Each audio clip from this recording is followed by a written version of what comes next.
SER Podcast.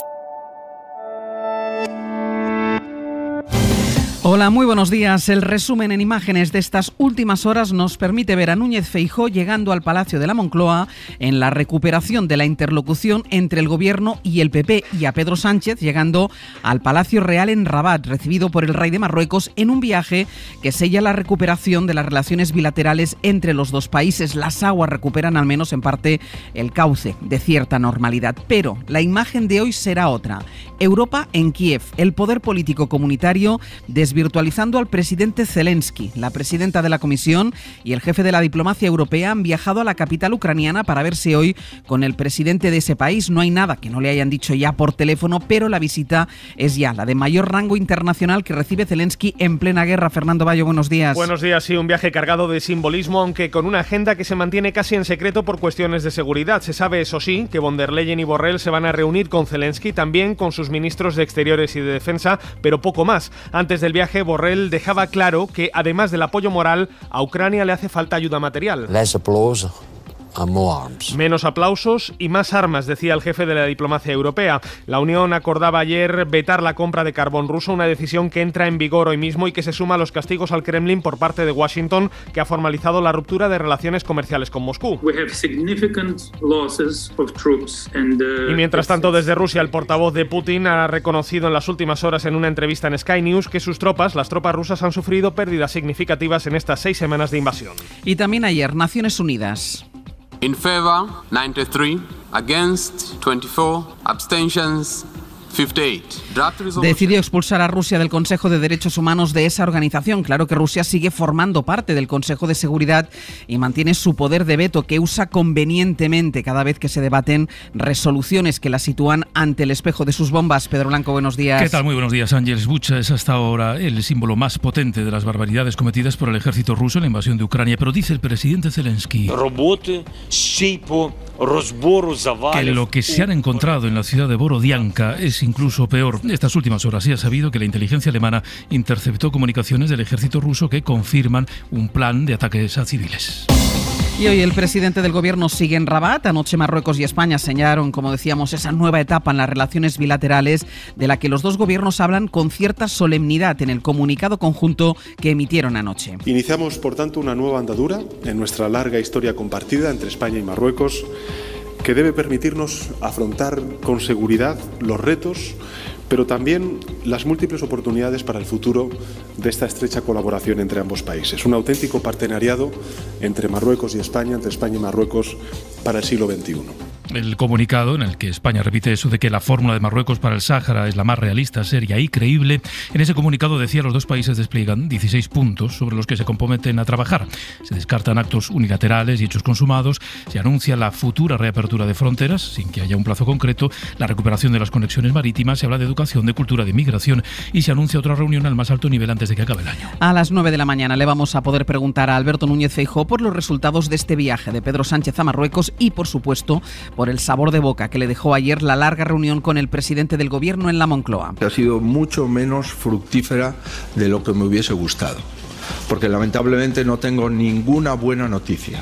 Ni una buena noticia, pero tampoco malas palabras después de ese encuentro que ha permitido, y ese es el principal resultado, recuperar la interlocución entre el gobierno y el PP. De momento, el líder del PP se opone a apoyar el plan de respuesta a la crisis derivada de la guerra de Ucrania y en las próximas horas enviará a Moncloa una propuesta concreta para rebajar el IRPF. La portavoz del gobierno precisamente ayer lamentaba eso, que Núñez Feijóo no concretara en qué debía consistir esa bajada de impuestos que, según el gobierno, era condición única para poder hablar de cualquier otra medida económica. Que ante una sola propuesta enunciada, como digo, de forma no concretada por parte del señor Feijóo, no debe, a nuestro entender, no tendría que condicionar el apoyo del principal partido de la oposición a este plan, porque de ser así no sería una propuesta, sino una imposición, y yo creo que no es lo que quería trasladar el señor Feijóo.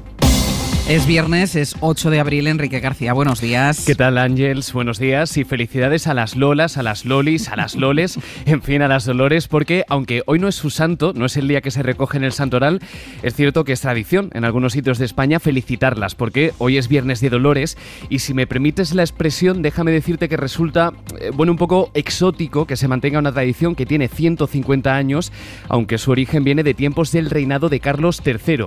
Hablamos de los indultos del gobierno por Semana Santa. Mira, este año se ha indultado a 9 presos. Estos son peticiones que hacen las cofradías de todo el país. Los indultos se recogieron hace 2 días en el Boletín Oficial del Estado y es tradición, como sabéis, que esos indultados acaben luego saliendo en las procesiones de Semana Santa. Es que Semana Santa comienza hoy, al menos en las carreteras, porque a las 3 de la tarde se activa la Operación Salida. Una operación con números similares a los de antes de la pandemia, porque la Dirección General de Tráfico estima que de aquí al lunes se van a realizar 14,5 millones de desplazamientos en todo el país. Muchos, tenemos la suerte de comenzar las vacaciones o hacer una escapada. Lo cierto es que por fin el tiempo parece que acompaña, Enrique. Sí, sobre todo en el Mediterráneo y en Andalucía, con máximas de entre 25 y 30 grados. Es cierto que va a haber más nubosidad que ayer, sobre todo en el Cantábrico, pero no va a hacer falta paraguas, salvo en Galicia, porque allí sí habrá precipitaciones incluso persistentes durante todo el día. Por lo demás, ojo al viento en el norte, en Canarias y en Baleares. Hoy por hoy, Ángels Barceló. España y Marruecos sellan en Rabat la nueva etapa de normalidad en las relaciones bilaterales tras 10 meses de crisis diplomática. Una crisis que comenzó cuando España acogió al líder del Frente Polisario, que le siguió la llamada a consultas de la embajadora en Madrid y que estalló definitivamente con la llegada de cientos de marroquíes a la ciudad de Ceuta. El inicio del cambio llegó con una carta en la que Pedro Sánchez asumía el plan de autonomía de Marruecos para el Sáhara. Y ese es el primer punto de los 16 que aparecen en el comunicado que firmaron anoche el presidente y el rey Mohamed VI. Un comunicado el que no se nombra a Ceuta y Melilla, aunque recoge la reapertura ordenada de las fronteras terrestres, aunque sin fijar la fecha, un compromiso que en palabras del presidente da por sentado el respeto de la integridad territorial. La soberanía nacional del territorio nacional de España está fuera de toda duda, incluida también Ceuta y Melilla, y como he dicho antes, en ausencia de actos unilaterales, en un espíritu de normalidad dentro de la buena vecindad en beneficio de nuestra seguridad y, lógicamente, de nuestra integridad. Tampoco se nombra a Ceuta y a Melilla en el comunicado del rey Mohamed VI, donde sí se resalta el respeto al plan de Marruecos sobre el Sáhara. Sonia Moreno. La audiencia se celebró en el Palacio Real antes de romper el ayuno y, según un comunicado de la Casa Real marroquí, es una materialización de la carta enviada el 14 de marzo por Pedro Sánchez al rey Mohamed VI.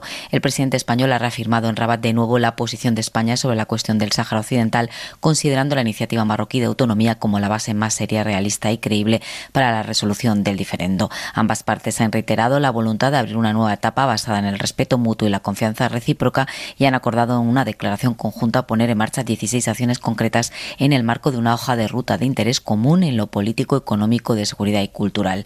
Además, las cuestiones regionales e internacionales también se trataron en el encuentro. Esa hoja de ruta pasa por 16 puntos en el que van a trabajar ambos gobiernos y que culminará con una cumbre bilateral a finales de este año. Entre los temas a trabajar está la cooperación en materia de migración y, más inminente, es la reanudación del transporte marítimo entre los dos países, algo que garantiza que se pueda retomar la operación Estrecho. La próxima es este verano y es una operación que afecta sobre todo a Algeciras, por donde pasan más de 3 millones de personas para cruzar a Marruecos. Y es que además es una pieza fundamental en la economía de esta localidad y de toda la comarca. Radio Algeciras, Cándido Romaguera, buenos días. Hola, buenos días. Satisfacción, aunque se esperaba una mayor concreción por parte de España y Marruecos en relación a la fecha exacta de la vuelta de las conexiones marítimas. Las navieras y agencias de viaje del puerto de Algeciras esperan ahora que en los próximos días se pueda retomar la actividad tras 2 años de parón en el que las empresas se han visto abocadas a muchos EREs e incluso cierres definitivos por la crisis generada por la pandemia y por el cierre de fronteras fruto de la crisis diplomática con Marruecos. El propio presidente de la Autoridad Portuaria de la Bahía Algeciras, Gerardo Landaluce, ha asegurado que ya se está trabajando para retomar estas conexiones y para la puesta en marcha este verano del dispositivo Paso del Estrecho. Decía ayer Alberto Núñez Feijóo que le resulta inaudito que el presidente viaje a Rabat sin tener el apoyo del Congreso de los Diputados y decía que él, si fuera presidente, nunca hubiera hecho lo que ha hecho Sánchez, cambiar, decía, sustancialmente la postura que ha mantenido España en los últimos 45 años sobre el Sáhara. Preguntaremos sobre este y otros asuntos al nuevo presidente del PP, que estará aquí en Hoy por Hoy a partir de las 9 de la mañana, aunque las críticas, las discrepancias vienen también desde el ala morada del Gobierno y desde gran parte de los grupos de la Cámara. Sí, porque el PSOE se ha quedado solo en este giro. hasta 9 partidos, hablamos de Unidas Podemos, de Esquerra, Bildu, PNV y el PP, han votado a favor de una iniciativa que criticaba esa decisión, que a juicio de los grupos se ha hecho de espaldas al Parlamento. Guillermo Lerma, buenos días. Buenos días. Pedía Unidas Podemos al presidente del Gobierno que tuviese en cuenta el mandato del Parlamento durante su viaje a Rabat. Pablo Echenique, portavoz. El Gobierno debe sentirse vinculado políticamente. Otros grupos aliados habituales del Ejecutivo en el Congreso celebraban haber retratado una vez más la soledad del PSOE en este asunto. Marta Rosique, Esquerra, Jon Iñarritu, EH Bildu. Se ha demostrado que el Congreso de los Diputados no apoya ser cómplice de las vulneraciones de los derechos humanos. No sé qué va a pensar el señor Mohamed VI cuando acudan presuntamente con una posición que no se defiende aquí en las Cortes Generales. Para todos ellos, la posición del Estado respecto al Sáhara y Marruecos es la marcada por una mayoría en las Cortes y no la que el presidente defiende en Rabat.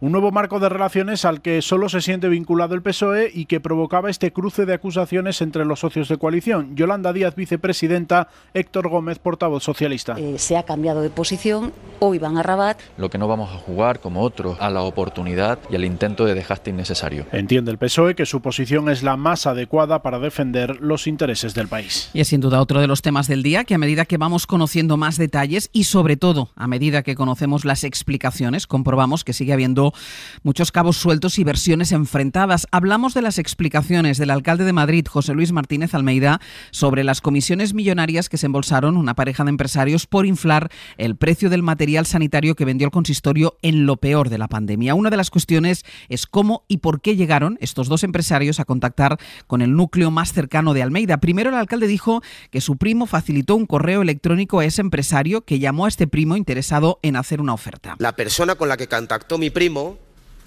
no fui yo. Es que no fui yo en el ayuntamiento. Por tanto, yo no tenía ni idea. El miércoles, Almeida no dijo con quién del ayuntamiento se puso en contacto este empresario y ayer admitió que llamó a su mano derecha, a la coordinadora general de la alcaldía. Efectivamente, mi familiar se pone en contacto con una persona del Ayuntamiento de Madrid, que es la coordinadora general de la alcaldía. El empresario contactó pues con su mano derecha, pero Almeida insiste en que él no se enteró de nada, que se enteró de todo por los medios de comunicación. Radio Madrid, Laura Gutiérrez, buenos días. Hola, buenos días. Cabos sueltos, decía, porque hoy sabemos que el primo del alcalde les puso en contacto con la coordinadora de la alcaldía, pero no sabemos qué comunicación hubo, porque el ayuntamiento no quiere mostrar esos correos entre el consistorio y los dos empresarios imputados. No van a enseñar los mails porque dicen que contienen datos personales. Verlos es importante porque se puede deducir en qué tono van dirigidos. Esos mails los firma Luis Medina, uno de los comisionistas, después de conseguir la dirección gracias al primo del alcalde, que es quien llama a Matilde García, la mano derecha de Almeida, para conseguir ese contacto. No encaja en el relato que la coordinadora de alcaldía no le diga nada en ese momento o en días posteriores a Almeida, a pesar de su proximidad. El alcalde asegura que por lo de su primo se entera por la prensa, por lo que publicó el diario.es la semana pasada, pero es que el diario no menciona nada de este familiar en sus informaciones. Rita Maestre, Más Madrid en la SER. Es que no se sostiene de ninguna manera, no se sostiene que esa comunicación no le llegara a Almeida, y por eso cuanto más avanzamos y más detalles y más contradicciones, incluso errores en las declaraciones van haciendo los miembros del equipo de gobierno, y Almeida el primero, más sensación hay de que hay mucho detrás, ¿no? Y otra pieza más que no encaja. El contrato se firma con un proveedor. De hecho, la semana pasada la portavoz del gobierno municipal explica que no hubo contacto del ayuntamiento con los comisionistas, pero ahora sabemos que el alcalde llamó directamente a Luis Medina para agradecerle la donación de mascarillas que, para rizar el rizo, venían en el paquete que pagó el ayuntamiento. Las 8 de Hoy por Hoy en SER Podcast. Ucrania denuncia que la retirada de las tropas rusas de las ciudades del entorno de Kiev está dejando imágenes igual o más catastróficas que las que le venimos contando de la ciudad de Bucha.